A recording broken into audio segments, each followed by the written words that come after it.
मी रुपाली ठोंबरे मासळवाडीवरून आहे, DTC leader आहे. सरांना आपण काही दिवसापूर्वी 20 दिवसापूर्वी गुलछडीसाठी काही प्रोडक्ट दिले होते. सर सांगतील त्यांचा रिझल्ट कसा आहे ते. नमस्कार सर. नमस्कार, माझं नाव मुकेश गायकवाड, राहणार पिंपरे. आपण गुलछडीची लागण केली होती. मॅडम एक 20-25 दिवसापूर्वी भेटलेल्या, त्यांनी हे दिलेलं लिक्विड एक पावडर एक दिली होती आपल्याला गुलछडीच्या वाढीसाठी.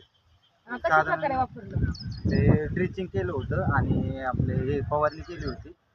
साधारणतः त्याच्यात आपल्याला 8 दिवसाच्या गॅपमध्ये 4.5 किलोचा फरक पडला. 4.5-5 किलोचा फरक पडला फुलांमध्ये. रिझल्ट खूप भयानक आहे आता. सर तुम्ही बाहेर शेतकऱ्यांना काय सांगू इच्छिता? फुलछडी वगैरे काय असेल फुलांसाठी बेस्ट प्रोडक्ट आहे. काय असेल आवर्जून घ्या तुम्ही. हे एक लिक्विडचं आहे, हे पावडर आहे आणि हे आपले काय म्हणतात स्टिकर एम आहे. हे वापरल्यामुळे भरपूर असा फरक पडलेला आहे. रिझल्ट आलेला आहे सरांनी. सर्वांनी हे प्रोडक्ट वापरावे. हा, सर्वांना नमस्कार.